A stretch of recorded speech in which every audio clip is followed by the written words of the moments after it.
Just that peel this guy right out of there. There you go.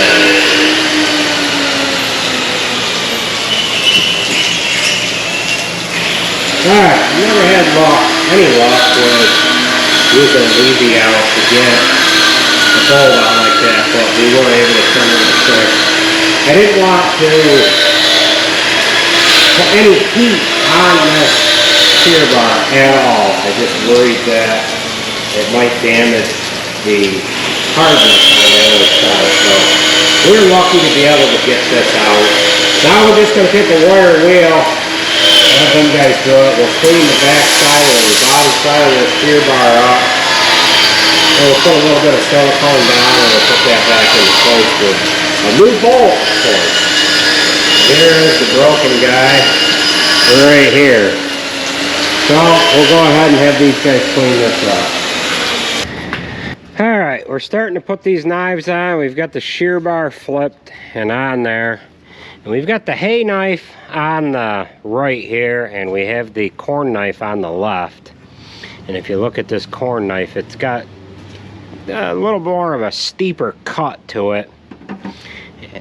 Steeper than this hay knife. This hay knife is straight across, and the corn knife has got a little bit of a cup to it, and it's quite a bit deeper compared to the hay knife. Now the hay knife does have a little bit of the hard surface wore off of it, but it doesn't have that much wore off.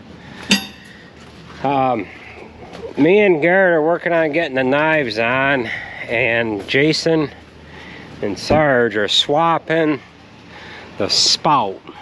They took the short section off. They've got the actual flopper, the flap itself, that's off. That's going to go back on the other section. Then there's a longer pipe, longer spout that goes on there because we're running a 10-row head, and with the 10-row head it puts the truck out away from the chopper a little farther, and you have to have a little longer of a spout to get over into the truck. If this had a 12-row head on it, we would have an even longer spout. We can't use the long spout for hay because the hay drops down in the spout once in a while and it'll plug it. Ask me how I know that, Garrett. We tried it. It don't work. It don't work. So we've got, oh, I don't know, almost 20 knives. We're almost half done. Another 3 knives on this, and we will 4 knives. I got one sitting down there. We're probably going to be looking for that later. Yeah, I'm going to say, hey, they shorted us one. So we've got 16 knives on here, and we've got 24 left to go. I should have asked you that. Yeah, figure out some math here, huh? Yeah. All right, so we're going to keep at it here. We did get a little rain when we started, after we started this job, but we're working on her outside. Almost, we're kind of like Duffy, you know, working on everything outside. Well, we're into the following day here now. The paint is dry. We could put everything back together on that. And Jared's working on truck 12 here, replacing this. Oh, it's like a diverter box here. There's a flopper in there, and you could switch from the manure going to the load pipe, which that one there is sitting on there just like that. The load pipe's got a lay flat hose that hooks onto the front side of this. Oh, it's not really a T-box, it's just a flapper box. It's got a air cylinder hooked to the side of it here, and then you can run the flapper on the inside. Right now it's closing off where your spread plate would go on to. When you want to send manure out the spread plate, it closes off the transfer load pipe. The fan is on the back, pushes manure up through this vertical pipe, and then that box is bolted to the top. So we're going to go ahead and back this Freightliner in,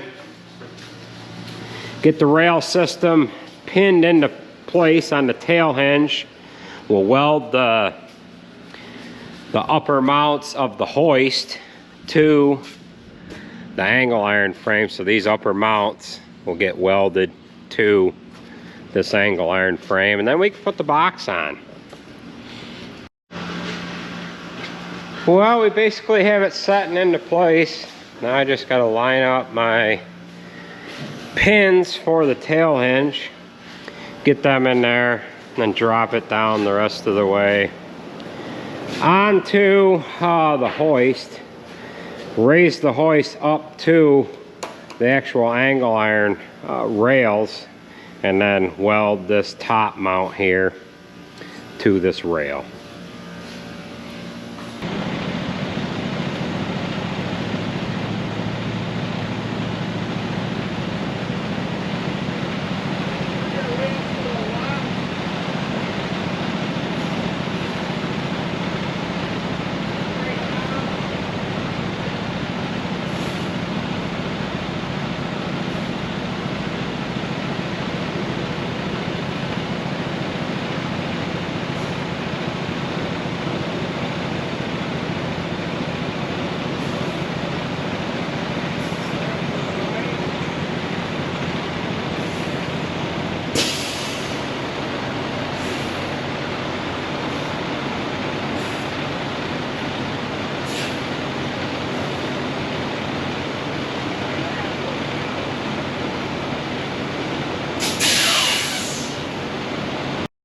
Alright, we started the day with a manure tanker in the shop.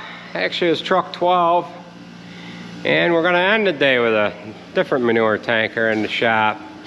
Jared's got the superliner hooked up to this older Diller trailer. He had to work on the switch box there on the back.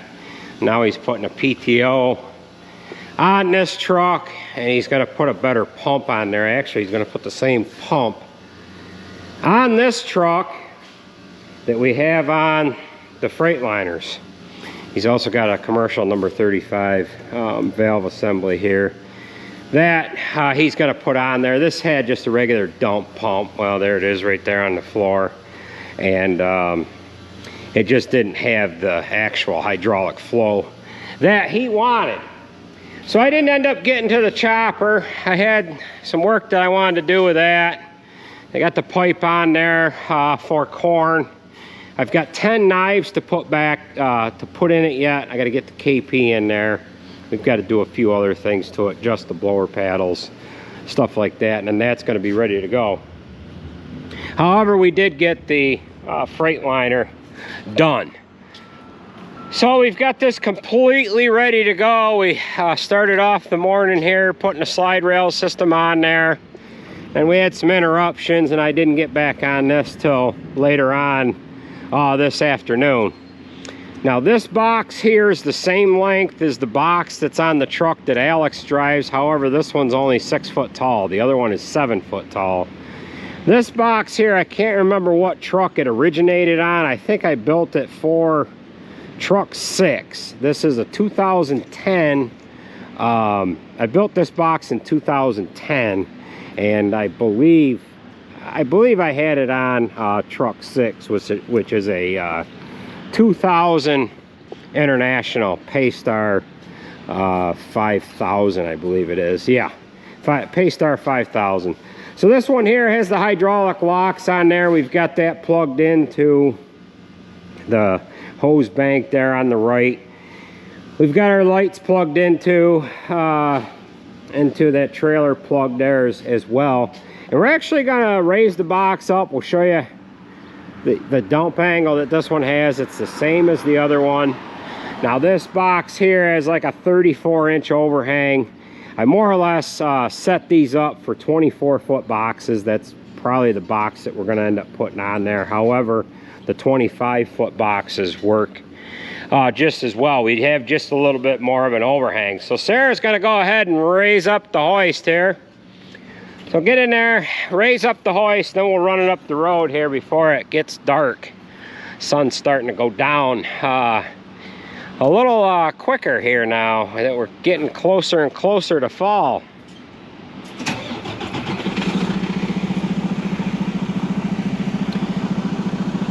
Now raise up the tailgate first.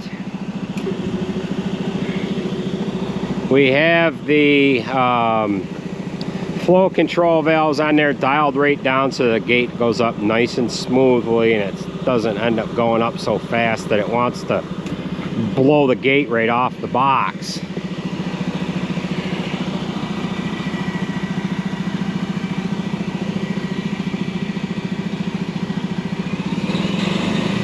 And give her a little pedal there.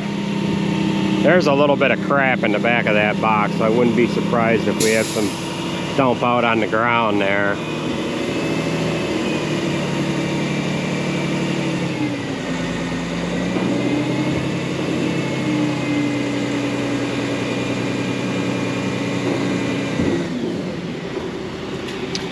Okay, so that is a 52-degree dump angle, but you want at least a 45-degree dump angle to be able to get the material to completely dump out of the box. Now, if we were on an apron in front of the bunk, the truck would be on about that much of an angle. In other words, the front end would be downhill, and you would want as steep of a dump angle as you could get. And you can see that we're a couple feet off the ground with the actual bed of the truck, and then we're about 6 foot. My head just barely touches the bottom of the gate, so we're 6 foot off the ground with the tailgate.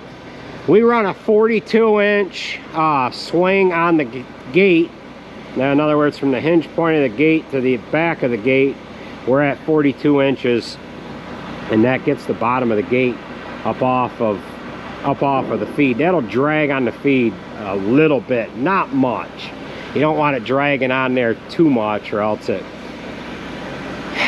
can break your cylinders. So go ahead and put it down.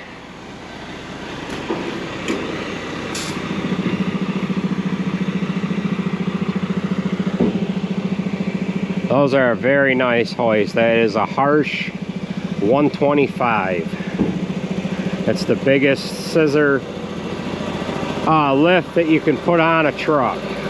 That's running right around 34 ton, I think. 34 or 38 ton. I can't remember exactly off the top of my head, but it's a little oversized for this application.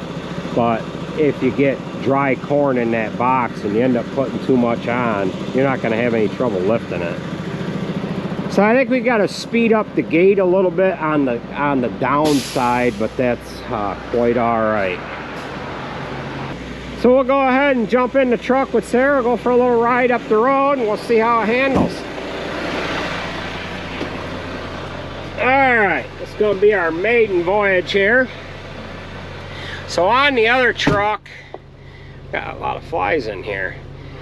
On the other truck, it had a rocker switch that was already in the dash for the PTO. This one was not PTO equipped. In other words, it didn't have the wire harness already on the truck to utilize the switches that are already in the dash here. Now, I could have used one of these other three switches, but I decided to just use the actual rocker switch that come with a PTO, and that's this switch here. On is with the rocker to the right, the back light lights up, and that tells you your PTO is on. And then once you have your PTO on, we've got the toggle switches up in the headliner here. We've got the hoist over there on the left, tailgate on the right. Got the air tailgate locks is that black pull-out knob. Now, when we build a silage box for this truck, we'll put a regular pneumatic cylinder on there, and we'll utilize that switch right there. And then eventually we'll put a hydraulic winch on there, and we'll use the toggle switch on the right for the winch, which we're gonna use that for the tailgate locks right now, because that's got a hydraulic cylinder on there and not a pneumatic cylinder. So this one here, the winch switch, that does not detent. In other words, it doesn't lock in place. Like, flip one of them other ones, Sarah. That stays in one spot. That has detent. All right, go ahead and touch this other one, this winch one. See, that is spring return to neutral. We didn't want to have the winch lock on, but I think later on thinking that I probably should have put a actual detent style pneumatic toggle switch there. Now, somebody said in one of the last videos, why didn't you just put your air controls right next to the passenger, or right next to the driver's seat? Well, this has got a bench seat that goes all the way across from the driver's seat clear over to the passenger door. So we did not have that option, and I didn't want to put anything on the floor and block this space off here, because if somebody gets in the middle, they might choose to get in through the driver's seat or what have you, a little kid or something. But let's go ahead and pull out on the road. So earlier, the check engine light was on. It wanted to do a regen.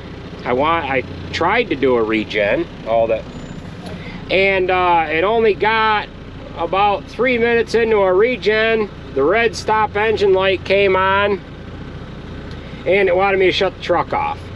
So it had some code. It was like EEC 61 code or something like that, and I can't remember off the top of my head what that was. I called the Detroit dealer. I wanted somebody to actually take a look at it, because I didn't want this thing to fail when we go to chop corn, and it wasn't anything they could look at right away. But I thought I was going to take it out to them anyways, and then we go to start it up here about an hour ago when we were doing the final fit up, and that check engine light went out. So this has got AC in it, which the white Ford does not. So you're probably glad to have AC, ain't you? Yeah.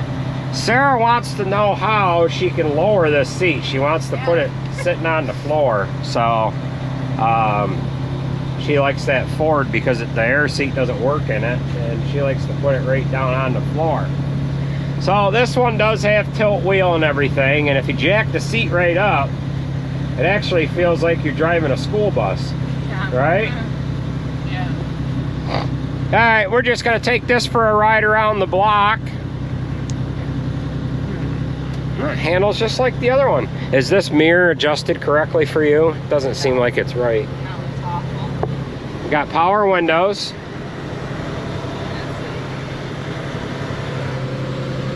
Put this window down. We'll get pulled up to this intersection here, and we'll adjust this guy. Sarah washed the windows on this the other day, and I think she, when she washed that mirror, she pushed on it a little hard. How is that one? Awful. Awful? What do you got to have it do? Tilted Towards you? Too far. Yeah, Alright, look at this. right? Yeah, let that guy go. Boy, that's a nice GMC. That's a nice color. Wow. Okay, coast is clear, go left. Yeah. Okay. Alright, how's that mirror now? Is that good? Yeah. Yeah, that good? That's good. How's that one? Alright, hammer down. We'll see how this handles this hill with the box on there. Now, this isn't the truck that we drove way back when we bought these trucks going up this hill. It was the other one. But that's pretty much hammer down, 40 miles an hour. Close to 45. I'd have to look back at that old video. Now 45 when we go while we're going by McCullough's here. That's pretty good. This truck weighs 31,700 pounds with this box on there. So we're just gonna swing around the block here. We're headed east on Route 20. We're gonna turn right on Fox. Then we're gonna go down Rouse Road, which is on the other side of Ralph's land here. And then we'll turn back around, go down Amber Road and back to the farm. We'll join up with you guys there. Actually hit the Jake brake. Where is the Jake brake? Engine brake. That's no brake pedal. It's one thing that's nice about these trucks with the Jake brake. you don't have to do much with the brakes. Coupled with the automatic transmission here, it makes the transmission shift down, and it does a pretty good job. So, well folks, that is gonna do it for this video. Another few days and we'll be chopping corn.